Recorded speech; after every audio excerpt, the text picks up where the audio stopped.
Okay with you to start now? Yes. Okay, well, so without further ado, let's have Henrik continue his lectures. Great. Perfect. We finished last time with beginning a discussion of computing entropy and gravitational systems. So in particular, we were interested in computing a thermal entropy, so a free energy from some thermal partition function. As a simple example, it goes back to Gibbons and Hawking many decades ago. And we learned that this gravitational entropy was given by this a generalized entropy. So we had a contribution from the classical theory, so something just to do with the geometry of the black hole, which was some area where sigma was this partial Cauchy surface, which we can, in the Lorentzian description, we can think of this partial Cauchy surface as covering the exterior of a black hole.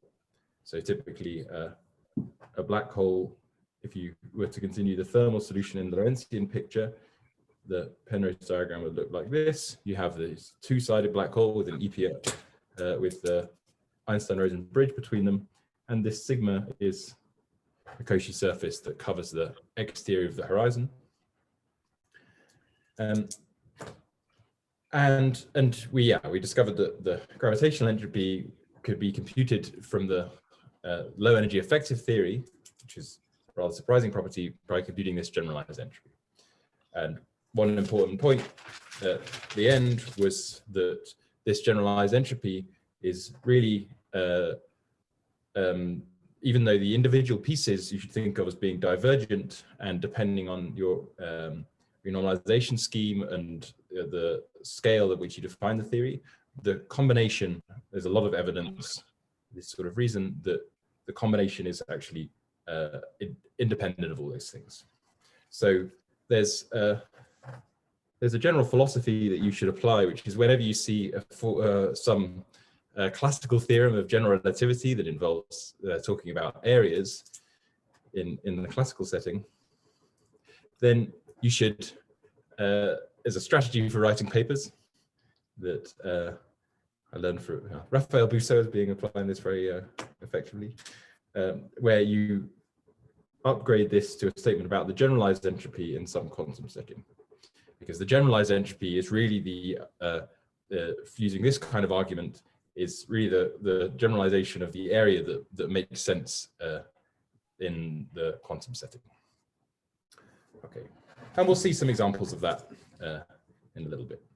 Okay, but now we want to get on to get back to our evaporating black holes. And our evaporating black holes are, of course, not in thermal equilibrium, and they don't have a time translation symmetry. We don't have this, we can't play this trick where we vary the periodicity of the thermal circle and get this conical defect. We have to do something a little bit cleverer. And the idea here, the key idea, goes back to Lefkowitz and Malvicena, which is that, luckily Tadashi's lectures set me up nicely for this, is to compute entropies in more general states, to compute von Neumann entropies, or quantities that look like von Neumann entropies. We can use this replica trick. So the replica trick means we're computing some nth power of a density matrix. And this is related to an nth Renyi entropy by some logarithms and so forth. So we get the nth Renyi entropy of the density matrix from this. And then we take an n goes to 1 limit, and then we recover a von Neumann entropy. So it's this step that looks a bit fishy, because we can use this replica trick to define things at integer values of n, but to take the n goes to 1 limit, we have to find some way of continuing that to real values of n, and we'll describe how to do that in a moment. But before we give the explanation and derivation of this, we'll explain the outcome. This is what we're aiming for. So again, this generalized entropy that we saw, the area piece plus this quantum matter piece, plays the starring role. And the generalized entropy we should think of as a a function of a partial Cauchy surface.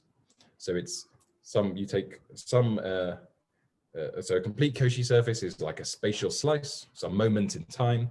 A partial Cauchy surface, it is, you can end at some point arbitrarily. And we'll just recall the definition of generalized entropy.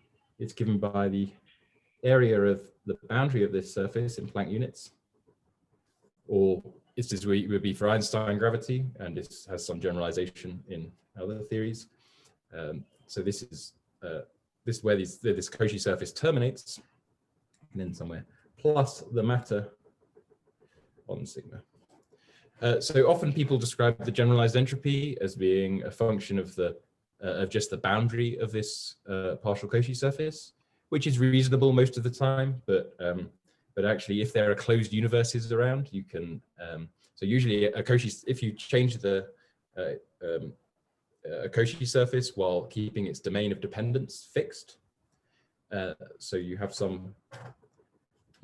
maybe sigma looks like this, you have some partial Cauchy surface, and its domain of dependence looks like this. You can vary sigma, and of course the boundary of sigma doesn't change, so this doesn't change. And as long as your matter is unitary, this doesn't change either, so you can continuously vary sigma. So really this is a function of the domain of dependence. So you can think of it as being a function of the boundary, with the caveat that if there are closed universes around, then you have to specify whether you include the closed universe or not. But okay, that's a minor point. So in the context of this replica trick, sigma is not just any partial Cauchy surface, but it's the partial Cauchy surface which has the appropriate boundary conditions. So we'll explain this in the example in a moment to make that clearer. So there's some particular set of possibilities here. So we then can vary the set of possibilities. So this is a huge infinite dimensional space of possible sigma that's parameterized by this codimension 2 surface, the boundary of sigma. And we look for extrema of this variation. So these extrema are called quantum extremal surface. Call that a QES. So they're a generalization. It's this same strategy as before. There's a classical notion of extremal surface, and a classical extremal surface is stationary to variations of the area. So in Riemannian geometry, that's usually called a minimal surface because it's usually got minimal area. In Lorentzian geometry, it's just extremal, just stationary to first order variations. So this is the definition of a QES. And usually we'll find perhaps some discrete set of possibilities, 1 or 2 or some number of possibilities.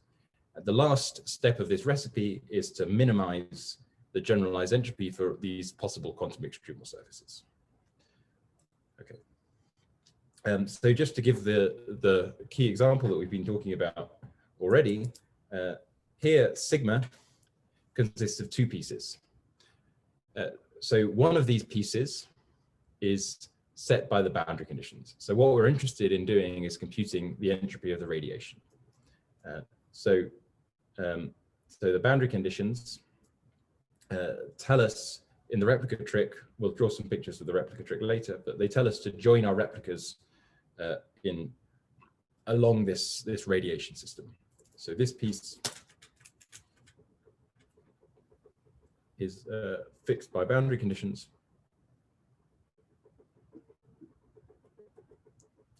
And I thought I turned off notifications.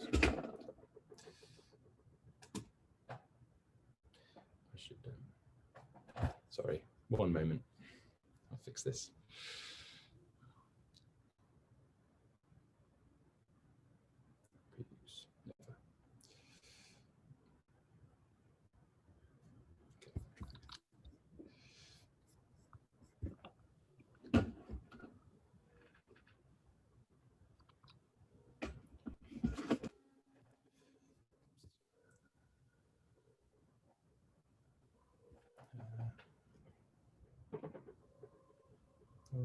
sideways again.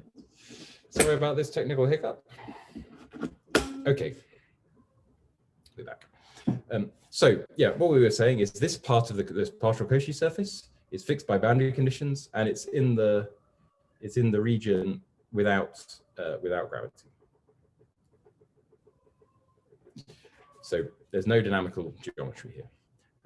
But then we have this other piece, which has become known as the island, and this piece is not fixed by boundary conditions. So this is chosen dynamically. And it's in the region where gravity is dynamical. So we want to just make sure we understand the distinction between these two pieces of sigma. There's one that's fixed by the boundary conditions, and there's one that's dynamically determined. And it's dynamically determined by this, by the fact that it's bounded by a quantum extremal surface. So in this instance, the surface itself is at this point, at the end of the island. That's what we're looking for. Okay, so any questions now about this rule before we go and explain where this comes from?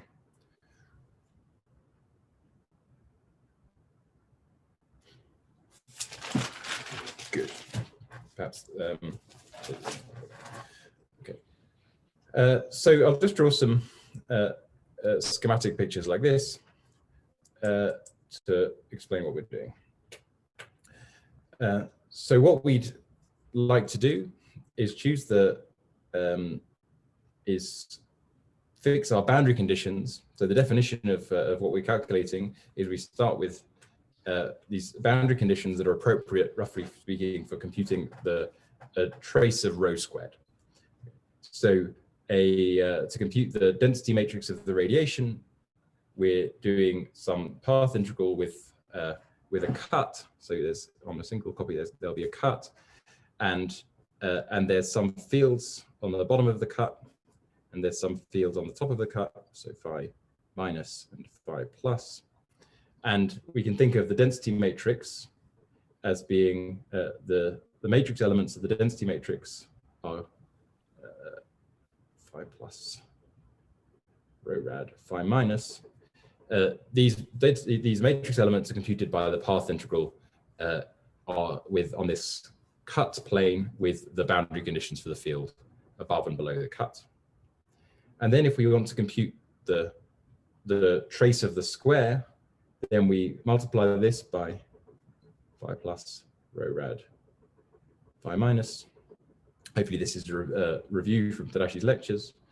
So that means we need a second copy, a second replica, the same thing. And then to glue these things, and then we have to integrate over phi minus and phi plus.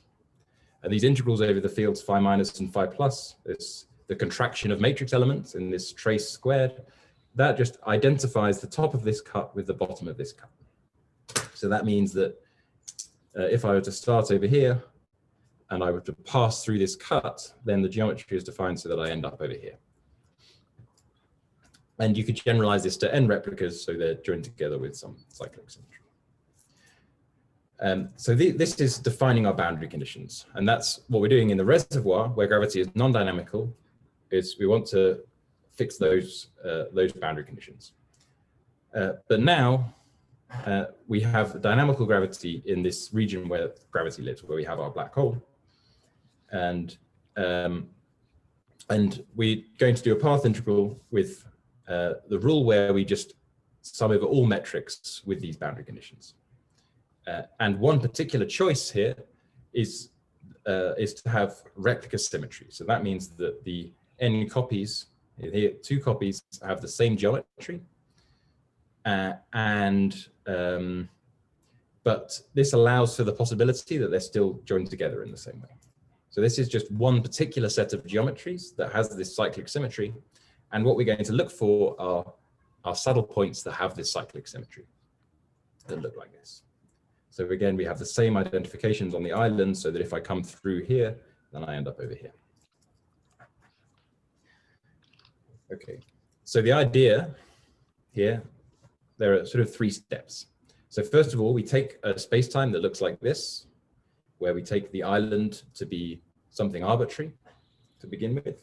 and we compute the action. So that's the gravitational action plus the matter effective action. And then we want to generalize the result of that computation so that it makes sense for not just integer n. So this was really defined when you had n copies of your system, but it makes sense for any real n bigger than 1. So that's so that we can do this trick of continuing back to n equals 1. And then we take n very, very close to 1 and look for saddle points in this combination. Okay. So that's going to be our strategy. So let's do it.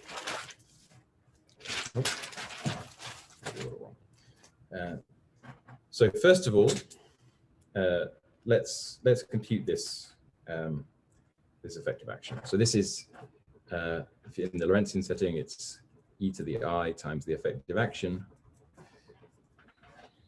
is on this replica manifold is computing. So this is the partition function.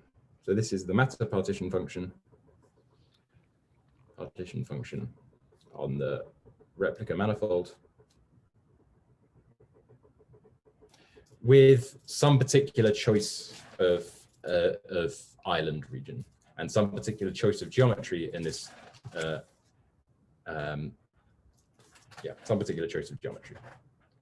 But this is just the computation of trace rho to the n for the quantum fields that live on this manifold, that live on each single copy of the manifold. And we're computing trace rho to the n of the density matrix that lives on sigma for a single copy manifold. So rho sigma is the single copy matter density matrix.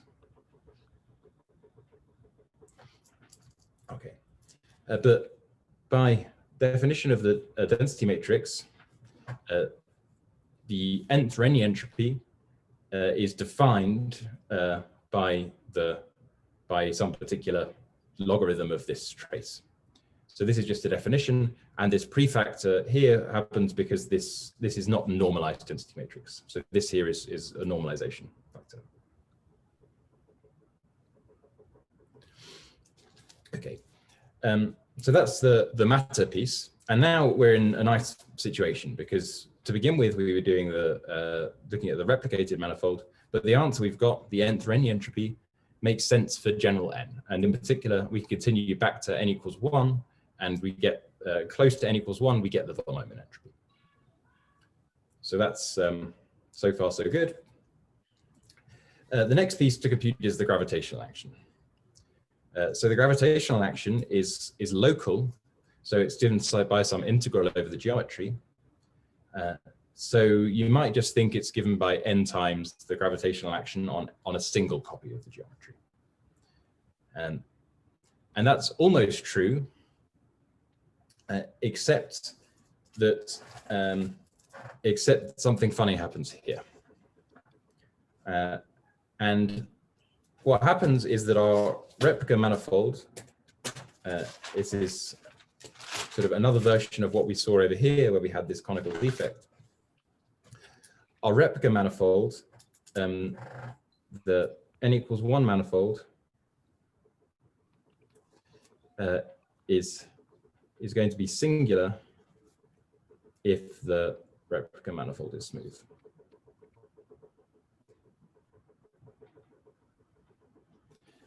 And the singularity here is 2 pi over n conical defect at the boundary of sigma. So if we want to do the path integral over some smooth n copy geometries, we end up looking at the single copy gravitational action on something that's singular.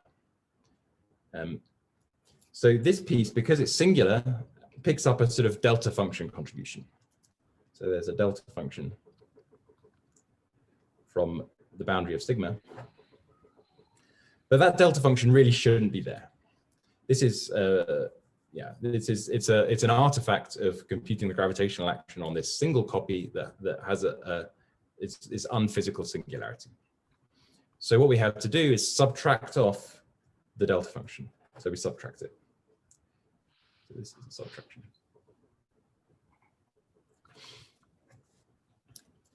Okay. And this is the answer for this delta function piece in Einstein gravity, but it would have some generalization if you had higher derivative theory of gravity, for example, or in our JT example, it's given by the value of the dilaton at the boundary of our quantum extremal surface. And there's this this particular factor. Sorry, can I ask a question? Yes, please. So this is kind of a tricky point. So this is a good place to ask lots of questions.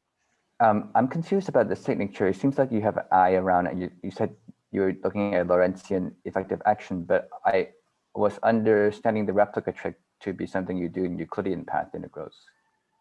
Good. Yeah. So I agonize over the choice to make here.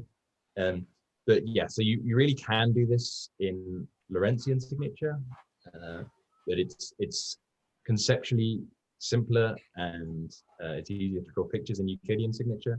So I'd be very happy if you wanted to think of these as Euclidean actions and replace the I with a -1. That's certainly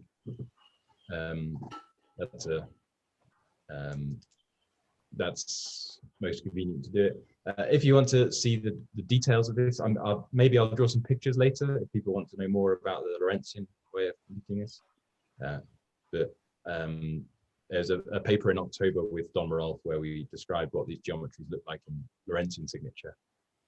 But I didn't want to spend the time to get into the weeds of that. So if it makes you happier, then think of it in Euclidean signature, and then you can do some analytic continuation or something to Lorentzian signature. But there is an intrinsically Lorentzian way of thinking about this. I see. And also this singularity in what you call I graph 1, is this the cosmic brain that action that has the singularity? Is that why there's a delta function there? Or yes, so that's yeah, that's one way to think about it is you have this cosmic brain source, except that yeah, so one way of thinking about it is this one copy gravitational action includes the insertion of this cosmic brain, and that cosmic brain enforces the fact that there's this particular sort of defect. But to do that, you have to add a cosmic brain action that's proportional to the area. So you can think of this as being a subtraction of the cosmic brain action, because that brain is not something physical, it's something you inserted to impose this boundary condition. So, so if you like that cosmic brain language, then this is exactly the cosmic brain action you would have. So you're subtracting that action. I see, I see. Okay, thank you.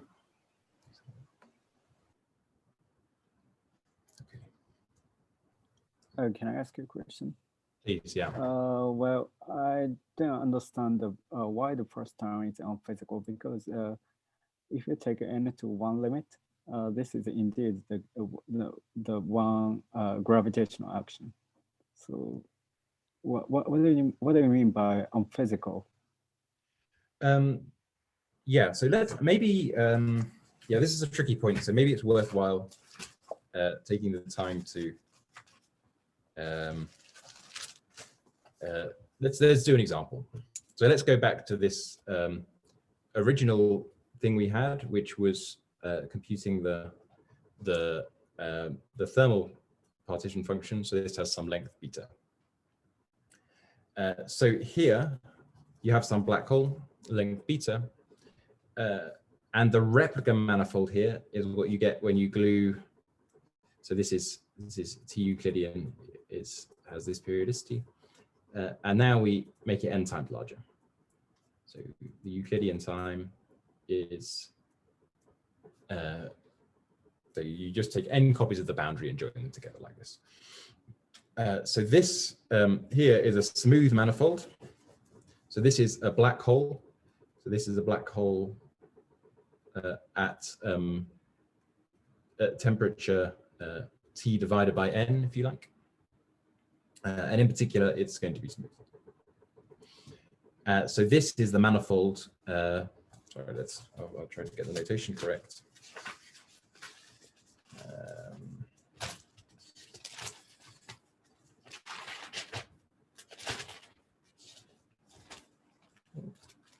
I think, did I call it MN? I'm not sure I even used a notation for it. Okay. So this is the manifold MN, if you like. It's a smooth manifold. So now what we do is we look at the single copy manifold. So we can think of this manifold equally as being n copies of some other manifold. So maybe 3 copies of some other manifold that's glued together along a branch point. So this is M1, this is M1, this is M1. But here you have a 2 pi over n defect. Okay, so now let's consider computing the gravitational action of M1 and the gravitational action of Mn. So the gravitational action of Mn is let's say, we'll take 2-dimensional, a simple example here is to take 2-dimensional Einstein gravity. I told you it's topological, but it actually illustrates the point. And really in higher dimensions, you just have some transverse direction going in and out of the page. So it's the same in higher dimensions. So the action, what you need to do is compute the integral of the Ricci scalar plus some boundary term. But here, what answer do you get? Well, here it's actually extremely easy to compute because it's given by the Euler characteristic, which is 1 for a disk, so because it's topological. So whatever the curvature is here, whatever your solution looks like, your action is equal to some number S0 times the Euler characteristic. So in this example, it's 0. So this is what I called I1 earlier, I think. Sorry, this is what I called IN earlier. But if we were to compute the same thing here, then we'll get, in fact, I1 is also equal to S0, because this is still a disk. We get there in a different way. We get there because the curvature has a delta function at the origin. So R includes some term that's proportional to this 1 minus n inverse times the delta function. And this, so maybe delta of x, say, we'll say this is x equals 0 in some coordinates. So we get this delta function piece. So we can see that in this example, In, which is S0, is equal to n copies of I1 minus minus some subtraction, and that subtraction is hopefully what we said before. Yeah, so n minus 1 lots of S0. This should be the correct answer from before, but okay. So this sort of illustrates the point, is that we're computing this the action of the single copy manifold. We get this contribution from the defect, but if we were to take our n copies and glue it together, then that contribution goes away. Because it goes away, we need to subtract that. So the single copy manifold, you mean by not the equal to original manifold, but compared to the Mn, so that yes, the defect is 2 pi over n. So M1 here is defined as Mn mod by this Zn symmetry. Okay, thanks. So this implicitly, M1 depends on n implicitly through the fact that we have this solution. But, yeah.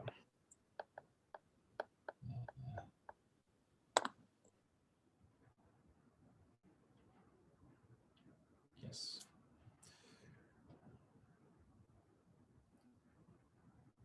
Also, can I ask you another question? Yes. So is the island region semi-infinite or interval? Does it depend on the K-SIP cases? It depends on the case in point. So I've always in this discussion, I'm being deliberately vague about what happens to this island. So it might be that it depends on how you create the initial state. So so for example, if you have if you had a two-sided black hole, so maybe you start with a thermal state, then this island would end somewhere. But if it was like a one-sided black hole, so you started with a pure state, then this island would well, it's difficult to do in 2 dimensions because you can't really have a one-sided black hole in 2 dimensions, unless maybe there might be some end of the world brain, some sort of boundary condition here, and the island can terminate on smoothly there, so it doesn't have another endpoint. It depends on the details and what the initial state is. Okay. But what we're really interested in is the physics at very late times, when the black hole has evaporated a long way, and that really forgets about this initial condition. Okay. This is part of the sort of no-hair theorem, right? Is that there's some initial black hole, but all the activity, all the interest is going in on the geometry up here, and after a few times the light crossing time of the black hole, all the quasi-normal modes have died away, and these initial conditions don't matter. They'll matter a little bit for the actual value of this generalized entropy, but yeah, I'm being deliberately vague.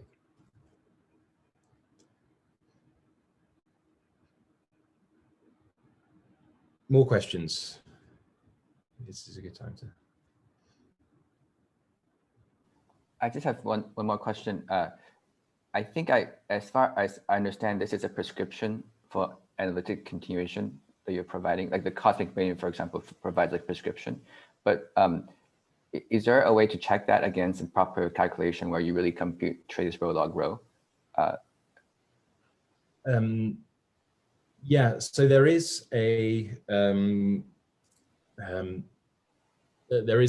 slightly more refined way of thinking about this. So okay, so one thing you can do is in many circumstances check that this function of n has nice properties at infinity, and then and these nice properties at infinity uniquely define an analytic continuation. So that's one possibility, but is sort of hard in practice often.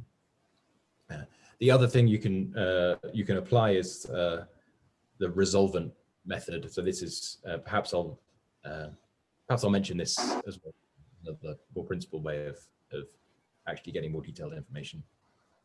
And you know, there's some things being swept under the rug in this derivation that the result is correct, but the Resolvent Method gives you a more robust way of understanding them. So maybe I'll. Okay, thank you.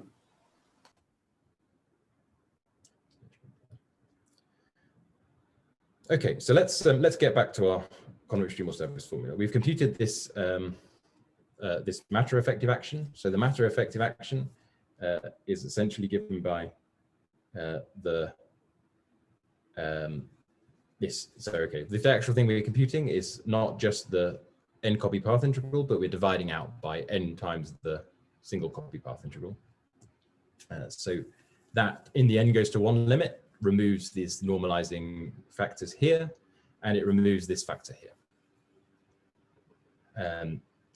These two factors out the front, they play the role of making sure that in the n goes to 1 limit, we approach a saddle point for the original geometry. So we get back our black hole in the n goes to 1 limit. So if n is finite, you have this extra back reaction and so forth, where this conical defect. But in the n goes to 1 limit, these two terms, they just bring you back to your original solution, the original black hole. So they have an important thing to do, but then they get cancelled in the end. But then you have these extra two terms left over. So there's this nth Renyi entropy of the matter, and in the n goes to one limit, that becomes the nth, becomes the von Neumann entropy up to this factor. And then you have this, and in the n goes to one limit, this becomes the same factor of n minus one times this area piece. So these two, you can see how they combine the matter effective action plus the area in the same way we had for the thermal entropy and give you this generalized entropy. So the last piece of your path integral, so most of the path integral was actually done when we considered these two factors. That fixed almost all of the geometry. It fixed what the geometry looks like on a single replica. In the n goes to one limit. But there's a small residual path integral left to do to determine the replica geometries. And that's the choice of sigma. So we still have this integral over all possible choices of sigma. And that's weighted by the generalized entropy. And then we evaluate this by saddle point. So we hope that the generalized entropy is typically very large. It's of order 1/g Newton, say. It looks like we can apply a saddle point, and the saddle points correspond to economic extremal surfaces. So these are saddle points. And then we sum over all possible saddle points. So that's the semi-classical picture. And there's perhaps some loop corrections here, but we're not worrying about those. Actually, there are no loop corrections. The loop corrections are already taken into account. Good. So now if we take just the leading order saddle points, so now we've got several saddle points. The one that dominates has the smallest value of this generalized entropy. So finding saddle points was where this extremization came from. And then the dominant saddle point is where this minimization comes from. So in our formula, we had the minimization of the extremization. So this extremization is looking for saddle points, and this minimization is choosing the dominant saddle point. And the answer you get is this gravitational entropy is given by the economic extremal surface formula. Okay. So I've been a little bit vague so far as to what I mean by the gravitational entropy, but I'm going to define it in retrospect as really this is the definition. It's the appropriate limit of this partition function computed with these replica boundary conditions. So it's the partition function computed with these boundary conditions where I fix what goes on in the region where gravity is non-dynamical, or in the ADS CFT context, this is usually just at the boundary of ADS, but I allow any geometry in the interior. So in the context of ADS CFT, this is just the rule for computing a von Neumann entropy in the dual theory, in the dual CFT. But if we want to apply it in a context where we don't know we have some ADS CFT duality, it's not so obvious what this thing means. And that'll be the, and at least one answer to this question is going to be the sort of last topic of tomorrow. Okay, but at least from our ADS CFT intuition, we expect this to be an entropy, and we expect it in particular to be a von Neumann entropy. So it's a fine-grained entropy.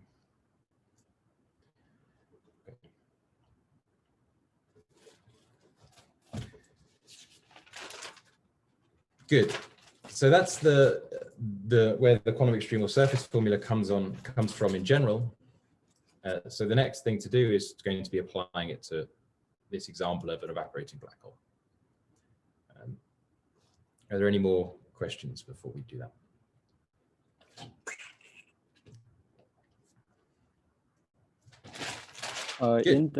In case of infinite half plane, I'm talking about field theoretic one and non-gravitational one. And in case of infinite half plane or infinite half line, then the replica symmetry Zn is somehow enhanced to U1.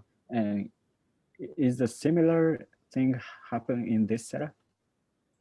That is only true if it depends on how you define this state. So that's true in the vacuum state, for example. And in fact, in a conformal theory, even a finite interval, you have an enhanced symmetry because there's a conformal killing vector that fixes the endpoint.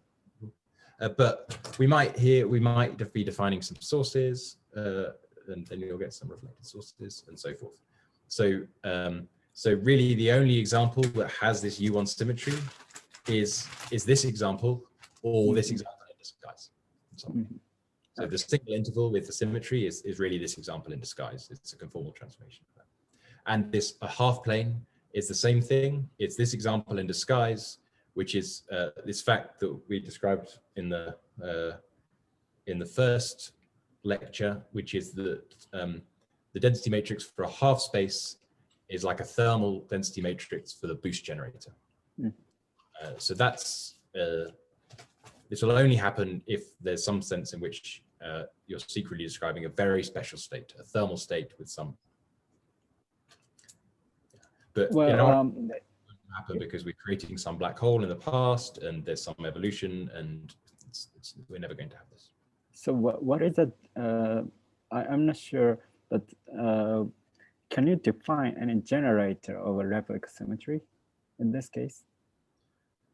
No, so it's not a continuous symmetry. So we can't define an infinitesimal replica symmetry. It's a discrete, well, okay, there's a generator in the sense of a discrete group.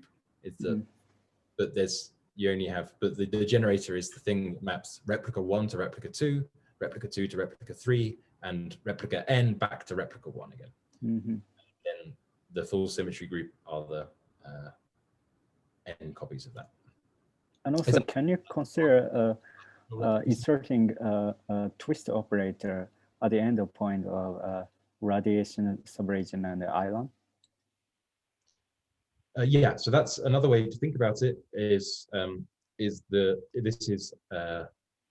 You're computing a twist operator correlation function in an orbifold theory. So you take n copies of the theory and gauge the symmetry that cyclically permutes those copies.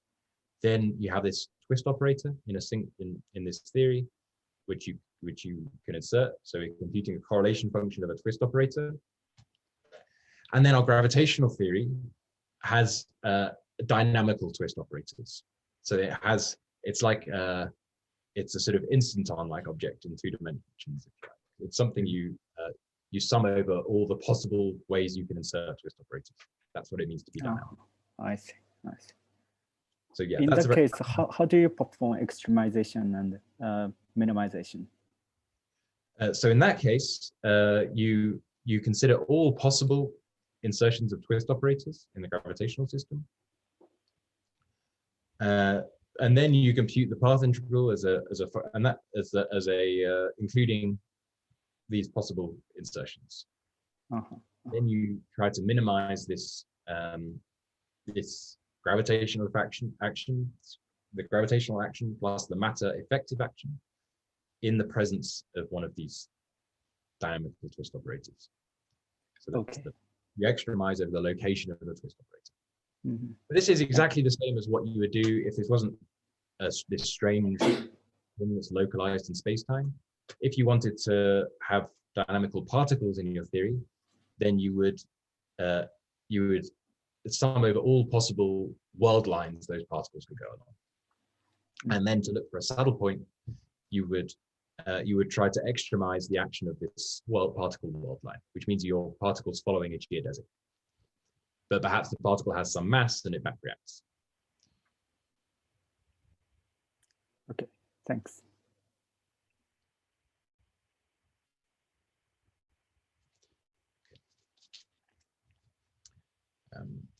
Good. Okay. So if there are no more questions, we'll move on to this evaporating black hole. Sorry, Henry, can I ask a question? So do you have any restriction for which gravity you put on this? So for now, no, there's not really, I'm allowing, at least in principle, any gravitational theory. So this could be any function of the metric. The functional that appears here would depend on this gravitational theory. And of course, I want this theory to be sort of well behaved in some sense. So I don't want it to have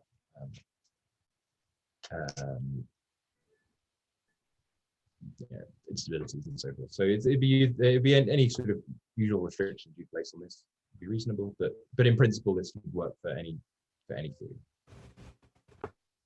I see, but you do need a two separated region.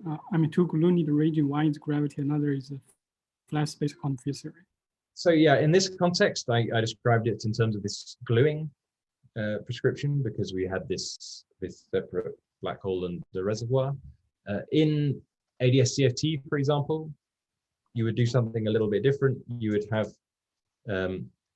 maybe it's a little easier to draw in extra dimensions, but the analogous picture there would be you have a boundary and you impose that maybe there's some interval you're interested in on the boundary. You impose replica symmetry on the boundary. And then you have some gravitational bulk that extends in this direction. And when you extend that bulk, you end up extending this. So this becomes sigma, becomes this region. And it could also have some island, maybe. So sigma could have some island. And so here's the island, you go through here and you come out here. You go in here and out here.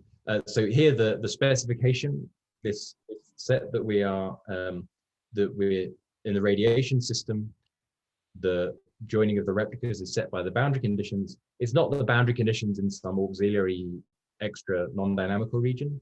It's really the way that this sigma meets the boundary. So it's slightly different, but really you can treat all these possibilities in a unified way. Or another example is if you're in asymptotically flat space, you have some flat asymptotics, maybe there's two regions, and then you can define your region sigma to include some pieces of Scri plus. And then you could have some island in the interior. And there's actually, it is not a mistake that picture looks similar to this. I see, thank you. So yeah, there are various possibilities depending on exactly the context, whether you have this auxiliary system, ADS boundary conditions, flat boundary conditions. Perhaps more speculatively in de Sitter, you might apply something at future time-like infinity. Future space-like infinity. Time-like infinity. Yeah, so it depends on the context. But yeah, the unifying thing always is that you place some restriction on what the possible Cauchy surface looks like, that is in some non-dynamical or asymptotic region, but then deep in the gravitational region, we don't fix it because we're summing over all of the replica geometries.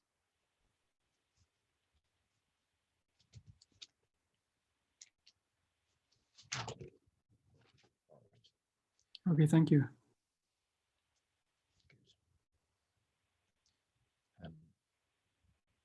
Yeah, so this is sort of this set of ideas is kind of the important central thing in this topic of gravitational entropy and so forth. So so I'm happy to spend a long time on questions if people have more. But let's get on to black holes. I'm sure there's more chance for questions later too. Okay, so one possibility here is that this island region, this extra Cauchy surface, that we our extra possible Cauchy surface is just empty.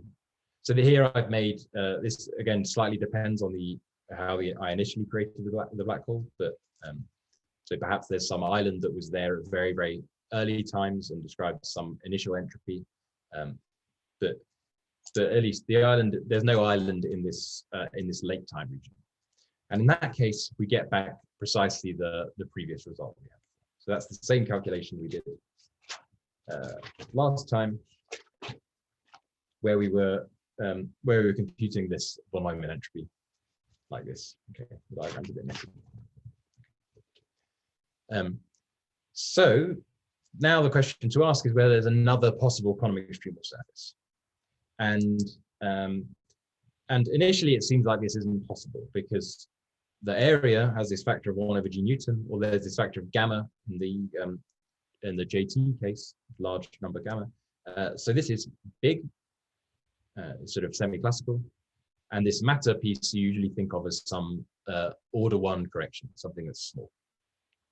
So a reasonable way to look for stationary points of the generalized entropy, you might think, is to say that you have to have a stationary point of this area piece, and then this is just a small correction that maybe moves it a little bit. So here, that seems like it's then not possible that there's another quantum extremal surface, because it would need a classical extremal surface first, plus small corrections. But in this evaporating black hole, there's no classical extremal surface. The area is always decreasing in this direction, or the dilaton is always just decreasing in this direction. The only place you could ever have a classical extremal surface is in the distant past, which is this first possibility. So that looks bad, but it turns out that this argument is too fast, and because we're considering a black hole with a parametrically long time, so waiting for a very, very long time, you can have large time separations, and the other physics is this boost near the horizon, again, this exponential divergence of outgoing geodesics. It turns out that this is too fast, and in fact there is one.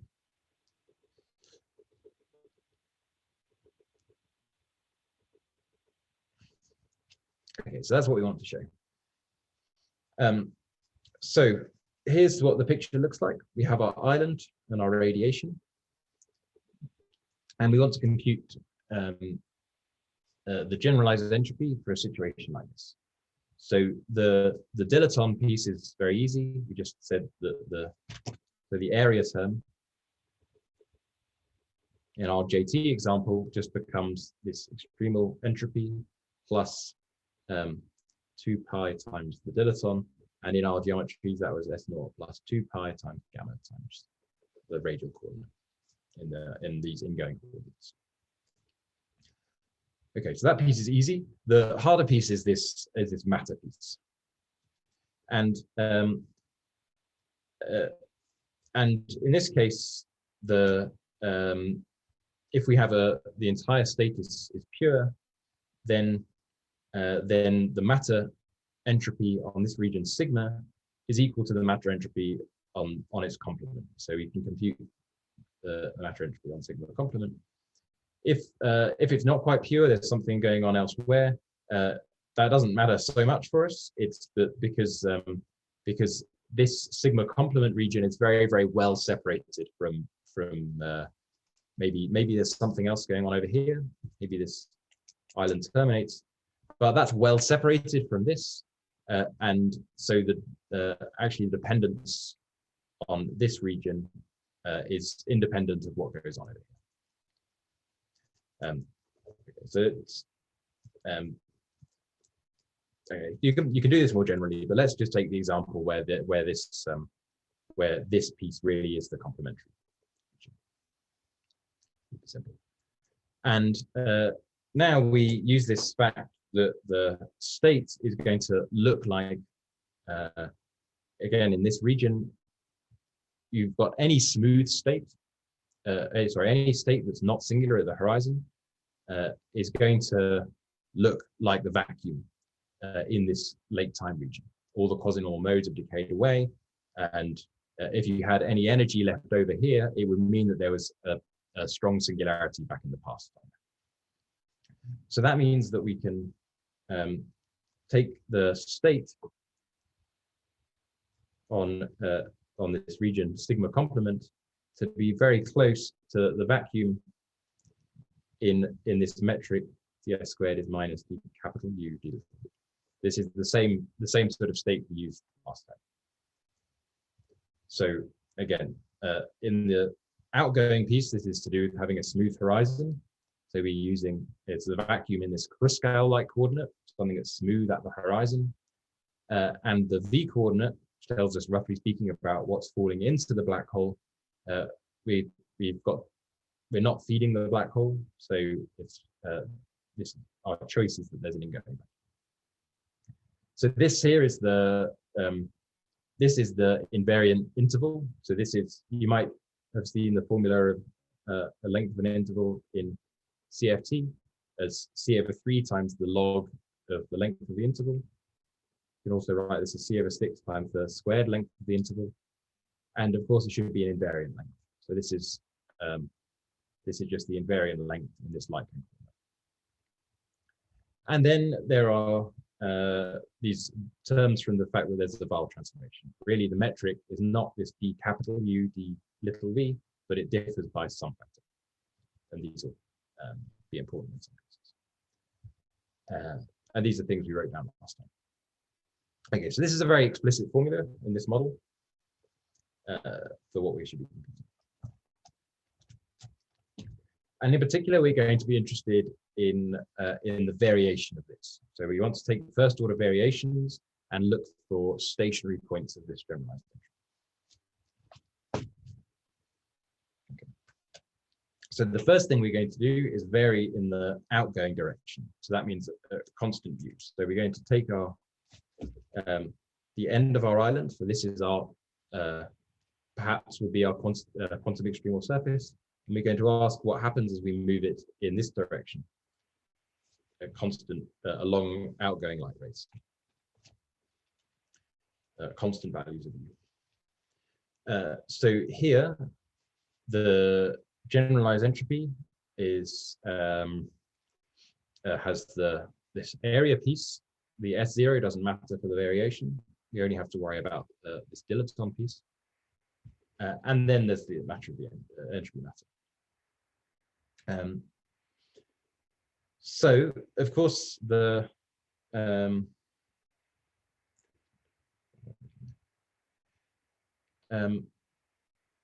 so let's look first at the dilaton term.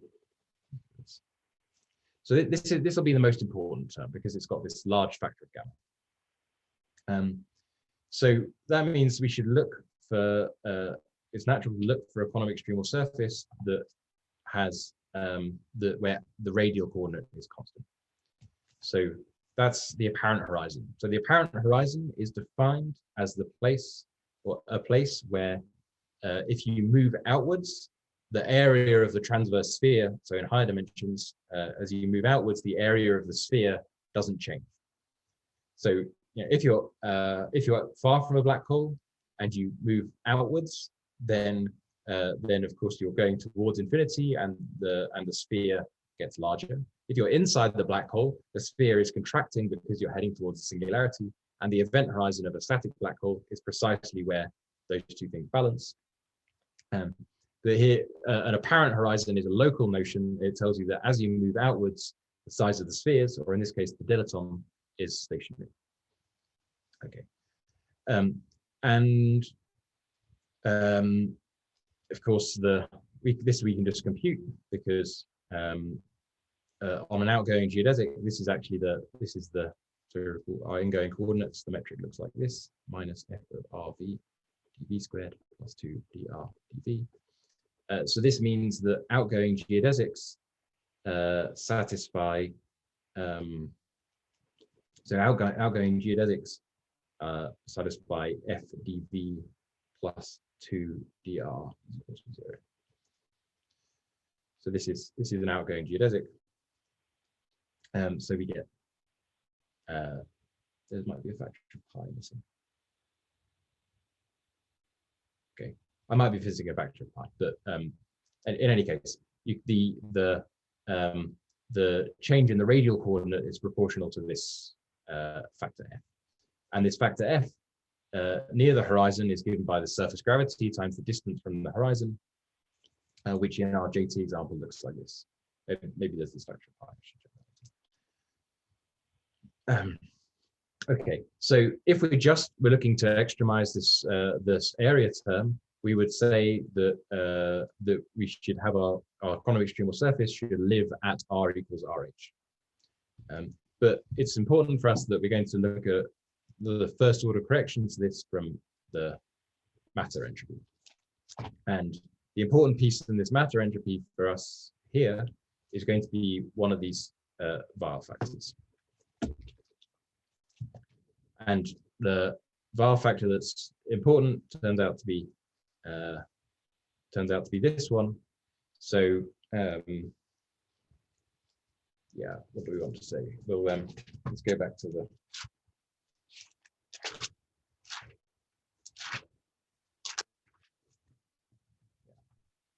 So our metric, another way of writing our metric is like this, where in terms of these reparameterization variables, and the factor that matters here is this. So this is the factor where you change from the v coordinate goes to the capital V coordinate. Where that comes from. And now you can compute this using what we wrote down about the black hole later. So sorry, last time. So this this reparameterization behaves like this exponential at late times. This is again the exponential divergence of geodesics near the horizon, and this is the result we get. So this is roughly e to the minus r horizon v. So f of v, we call this minus some number times e to the minus r horizon v. So you can you get this variation. So there's a physical way to think about this, which is that as we move our island in the positive v direction, we move the quantum extremal surface up. That means that we are capturing less of the, so we're computing the entropy of this region here at the moment. We're capturing slightly less of the incoming state. And the state of the radiation that's coming in, if the black hole was in equilibrium, it would be thermal radiation. But because we have the vacuum coming in instead, you get sort of minus the thermal entropy.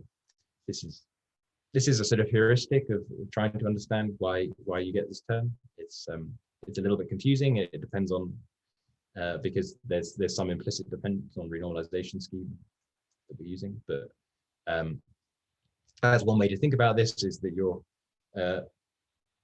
or another way is that we know that the near the horizon we had this negative energy flux that caused the back reaction and caused the evaporation. So if you had no energy coming in at infinity, then the conservation of the stress tensor told us we had negative energy flux at the horizon. And so this is a sort of negative thermal entropy from that negative energy flux. But never mind the heuristic, you can calculate it straightforwardly. So that means that if we want to extremize in this direction, we want to balance the dilaton term here against this matter term. And that's straightforward. This is just something that's linear. And okay, you get this answer, which is the quantum extremal surface always has to be slightly behind the horizon. So the radius at which this lives is going to be this RH minus this small correction K. So K was this small number which tells us how fast the black hole is evaporating. Okay, so let's give a little bit more intuition for this and talk more about the event horizons. So up here we defined the apparent horizon. So that's the place where if you go outwards, the area doesn't change. So in a static black hole, that would coincide with the event horizon. But in some cases, it wouldn't. The event horizon depends on the entire future. So for example, it might be that you're at the apparent horizon now, but someone's about to throw some planets into the black hole, which means the event horizon is going to grow. And so the pull of that planet is going to pull you into the black hole. So the apparent horizon classically is usually, well, it has to be inside the horizon. So in fact, this is the Penrose singularity theorem. It tells you that the apparent horizon has to be inside the event horizon classically, which means there's some energy conditions. Okay, so this is the apparent horizon. But in an evaporating black hole, that's actually outside the event horizon, because the black hole is shedding Hawking radiation. It becomes less massive. It pulls you in less strongly. And so if you're at the apparent horizon, you'll think you're doomed, but you'll just about get a lucky escape. So the event horizon of an evaporating black hole is slightly inside the apparent horizon. And then there's this final version, this final sort of locus version of a horizon, where our generalized entropy is stationary to outgoing variations. So that's a quantum version of this stationarity of area. So you can call this a quantum apparent horizon. I know it's a little bigger picture, but this is, so you have these three possibilities. The apparent horizon, so the area is stationary as you go outwards here. The event horizon, which is your demarks whether you're going to fall into the black hole or escape. And then this quantum apparent horizon, where the generalized entropy is stationary.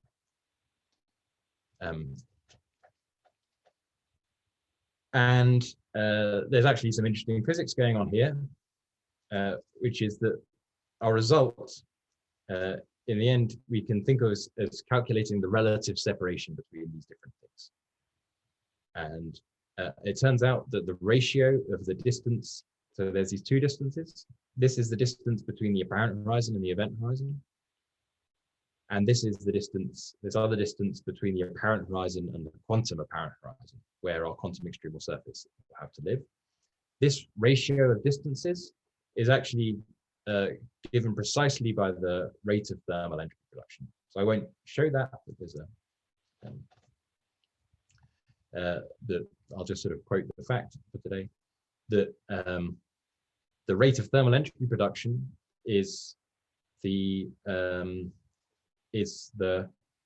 ratio between how much the entropy of the black hole is changing. So the entropy of the black hole is decreasing as it loses mass.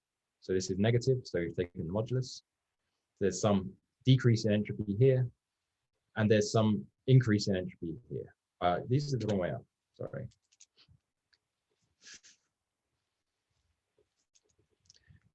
Yeah, so it should be the thermal entropy is increasing, and you should be producing more thermal entropy in the radiation than the black hole is losing. So this ratio of the amount of entropy you produce has to be bigger than 1. So this is saying that the total entropy, total thermal entropy in the universe should be increasing. That's the entropy outside the black hole plus the entropy of the black hole. This is the generalized second law, and this is a quantum generalization of the Hawking area theorem. So this tells us that the generalized entropy always increases. The Hawking area theorem tells us that the area of event horizons always increases under some energy conditions. In quantum mechanics, you violate those energy conditions. In particular, Hawking radiation violates them. So this is no longer true. An evaporating black hole is a very important, obvious example of a violation of the Hawking area theorem, but it gets replaced by this generalized second law, which tells you that that decrease in area is compensated, in fact, more than compensated for, by an increase in the thermal entropy outside. And so this is exactly a factor of 2 in our example of CFTs in 2 dimensions. But more generally, it depends on all the details, and it seems like it's something complicated that if you discalculated it, it could come out as less than 1, but of course it always is bigger than 1. And in fact, this is proven by Wall circumstances. The other thing here is that this quantum apparent horizon is behind the event horizon. This is, of course, closely related to this. There's actually something a little bit stronger. So our quantum extremal surface has to be behind an event horizon.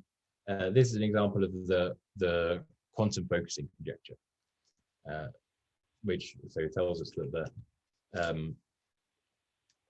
so if our the The focusing conjecture in classical general relativity says that if you have some surface and you fire outgoing light rays and you see what happens to the area of this congruence, if the derivative of A is 0 initially,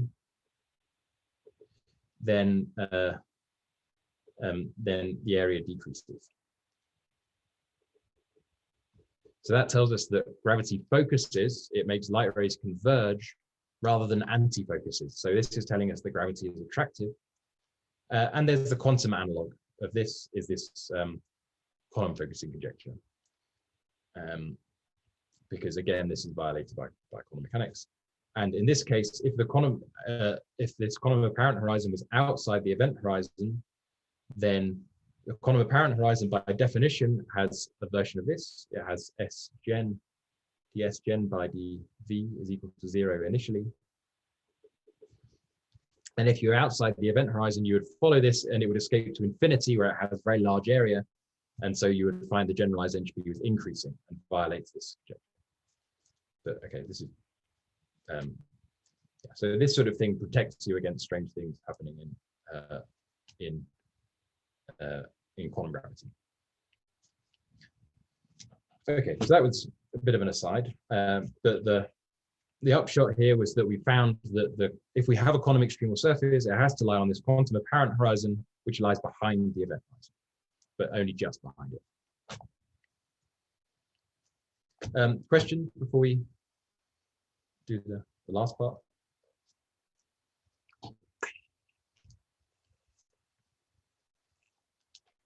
Good, okay. Finish off today. So now we have to vary in the ingoing direction. So we want to move our quantum extremal or putative quantum extremal surface, putative, word, in this direction, ingoing, and ask what happens. So this is where we come up against this puzzle that we encountered before, is that if we want to vary the generalized entropy with respect to the, say, the radius at fixed ingoing coordinate, then we get this term, which is big, gamma is large, so this is like the area, it's like 1/g Newton. And then we get this matter correction, which is which we think of as order 1. So it seems like this could never be 0.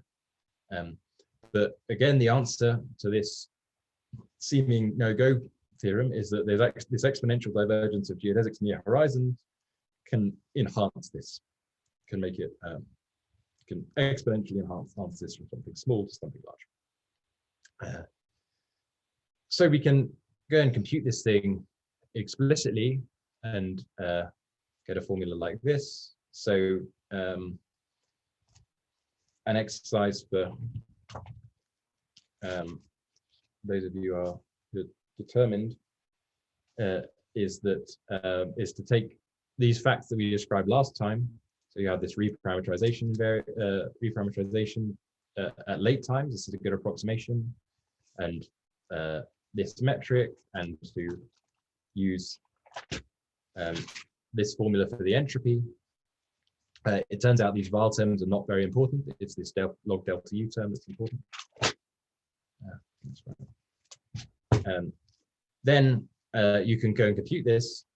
But let's just get some intuition rather than just calculating.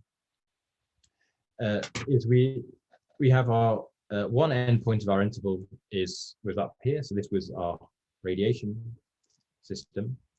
And if we trace this back in time to some value of v, so this is some time t, and this is v, which is t minus delta v.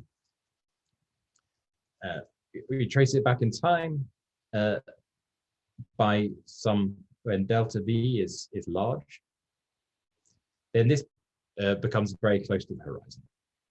So if we start off very close to the horizon, we have this exponential divergence of geodesics, and eventually we come out far from the black hole and arrive at the endpoint of our radiation system. And again, there's this formula which is reflecting this exponential divergence of outgoing geodesics, which I keep emphasizing. So the radius of the horizon, the radius of this past light cone is exponentially small in the in the distance to the past. So we trace back into the past by some distance and then follow a light ray in and arrive at that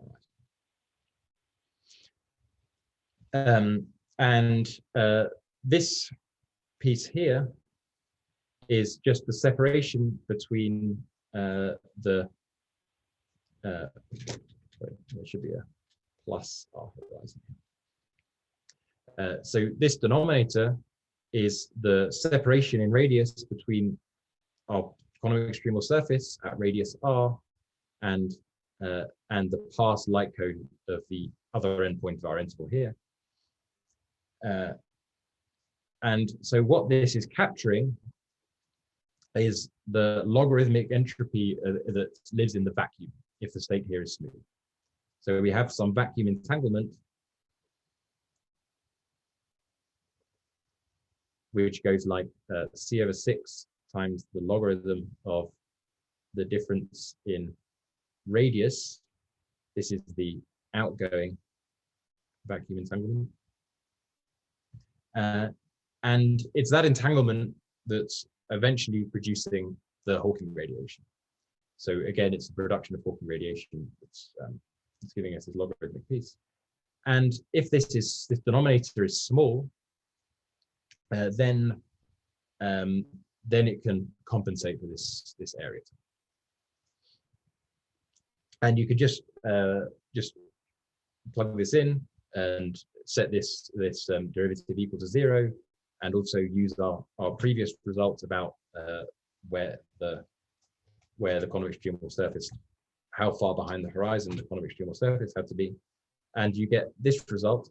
The important thing to notice here really is that it's a logarithmic time in the past. So I've written it here in terms of the entropy. So this delta V, the time in the past, is it goes like log of the entropy.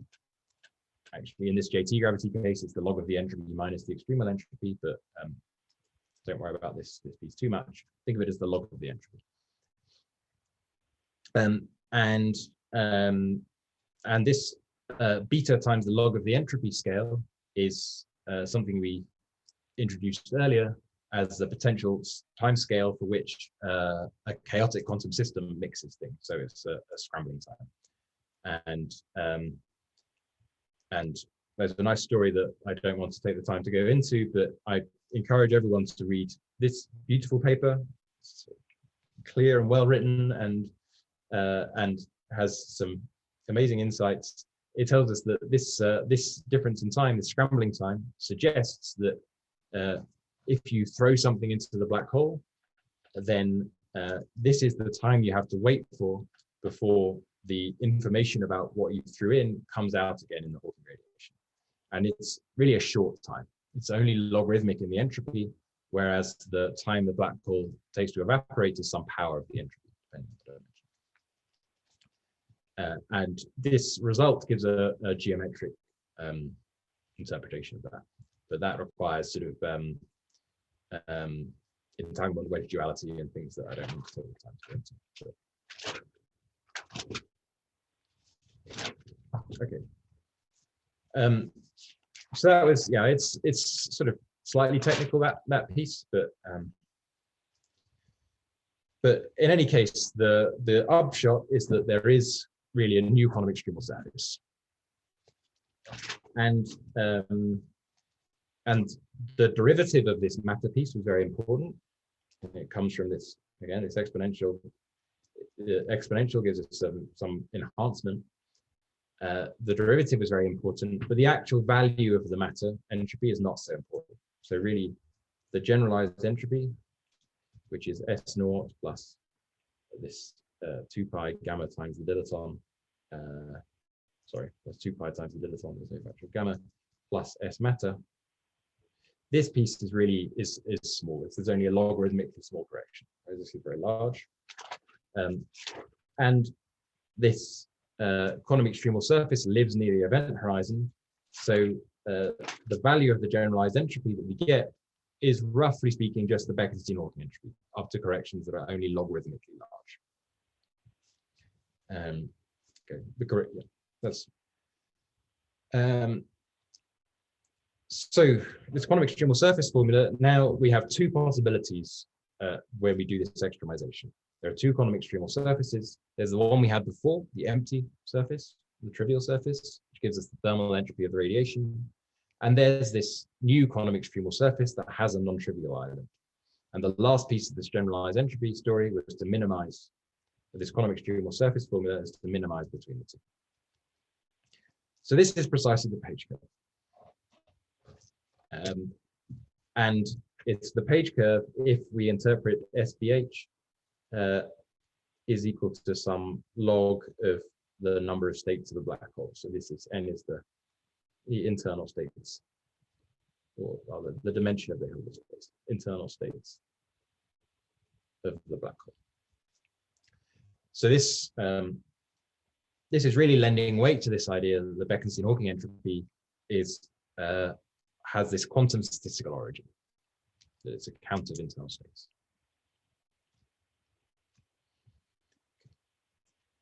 But there's something puzzling here, which is that to get this page curve in a quantum theory, you need to change the, of course, you need to change the state of the density matrix from the thermal density matrix. So this came from having a thermal density matrix roughly.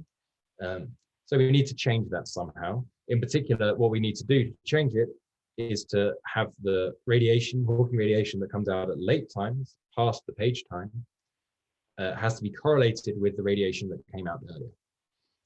Because yeah, they have to purify one another. Individually, they're mixed, they look thermal, but together they don't provide entropy because they purify them.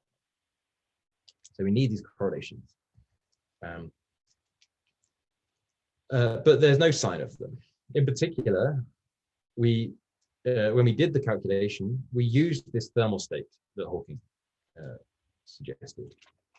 And in particular, the reason why we got the Bekenstein-Hawking entropy here, rather than this thermal entropy, that it was smaller, is because when we computed this matter, I've drawn this diagram lots of times, but I can't seem to find it anymore. Okay, I'll just draw it again.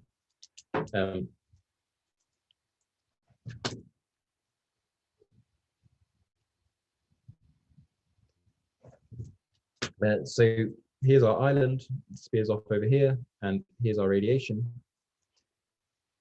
There's entanglement between stuff that's over here and stuff that's over here.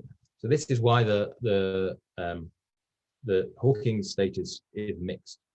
There's a thermal state that you have some entangled. So this is Hawking radiation, and these in the interior are usually called Hawking partners. So this is the other half we have. You can think of this as a process of pair production at the horizon.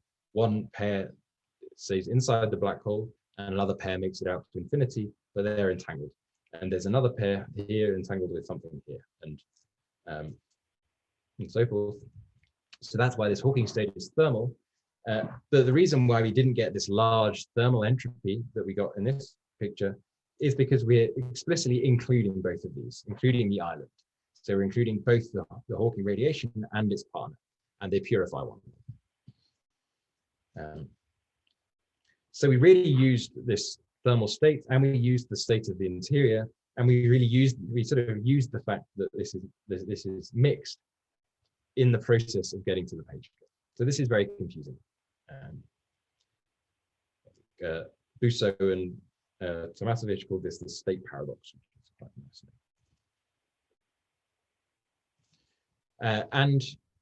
And more generally than that, there's no obvious modifications to this density matrix of the radiation.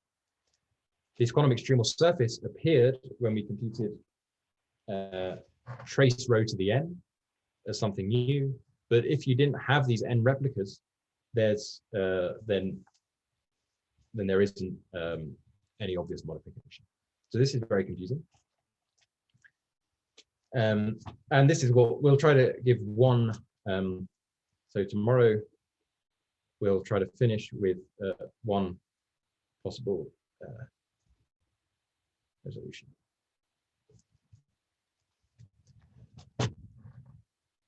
The last thing to say before we move on to part 2, which will be tomorrow now, is to just go back to the saddle points. So in our derivation of the quantum extremal surface formula, we had, this is a slightly different picture of a two-sided black hole. It's just easier to draw in this case. So this is the the example that was there'll be citations in my notes when they get published. But this is a sort of an analogous example where you have a radiation system. This is for a two-sided black hole, and you take radiation on both sides, and you get an island in the gravitational region. And what this island does is provide some connection between these two replicas. So we have these two disconnected asymptotic boundaries. So the boundary here of the gravitational region is a disconnected pair of circles. So it looks like this. You have one asymptotic boundary over here and another asymptotic boundary over here, and they're not they're sort of indirectly connected through the matter state, but just geometrically they're independent, separate boundaries. But they're connected through here, because if I go into the island here, I come out in the second replica. So there's a picture like this. There's a wormhole that connects the two. So the island is like a neck that connects these two pieces. So this thing here, where I go through the island and come out in the other replica, is starting at boundary 1 and going down and arriving at boundary 2. So this is an example of a space-time wormhole. So a space-time wormhole, we'll define it tomorrow.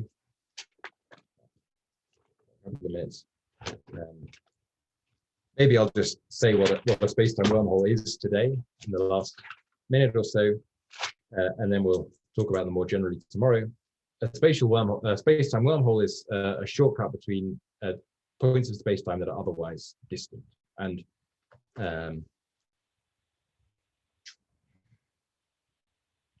yeah, so here's some just pictures, examples of some of. Maybe I'll leave that as an introduction. But yeah, so in any case, this is a connection between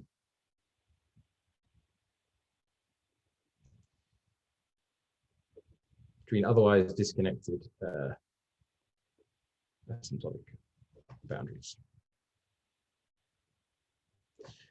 And these lead to lots of potential puzzles, and that's what we'll talk about in the last lecture tomorrow, is talk about the puzzles that are raised by space-time wormholes and the sort of new possibility or the new way to understand this calculation that we arrive at by considering that.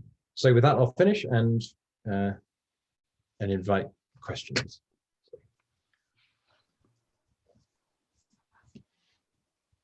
Hi, Henry. I'm a little confused about the state paradox argument.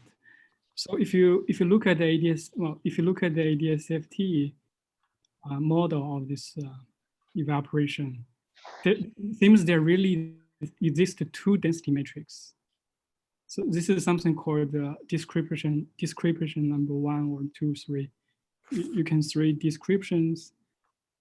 The point is, if you consider the effective description with this gravity regime, then this is some kind of effective density matrix. But if you look at if you think about you dualize all this gravity, including the matter in the gravity regime, to some sort of defect, then there's another exact density matrix.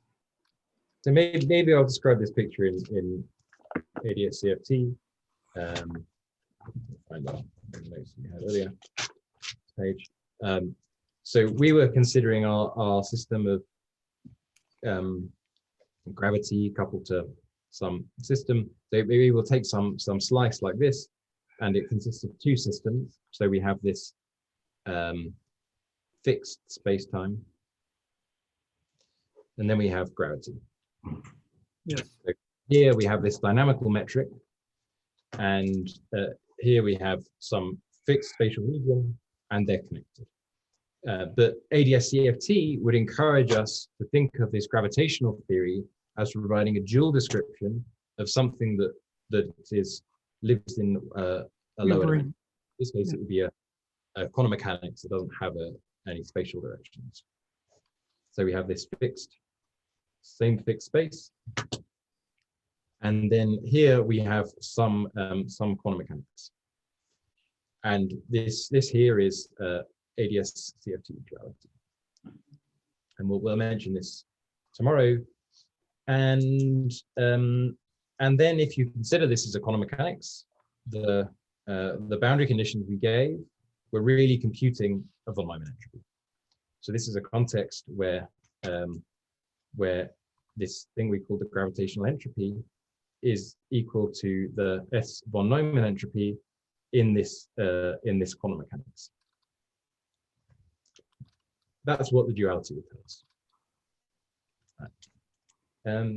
But the duality would also tell us that there's another calculation we can do, and that's to compute, say, the density matrix of the radiation. So there's a path integral for computing some matrix elements of the density matrix of radiation. So, and this duality would tell us that this has to follow the page curve. So this is what the quantum mechanics tells us. But as far as we know, in the gravitational description,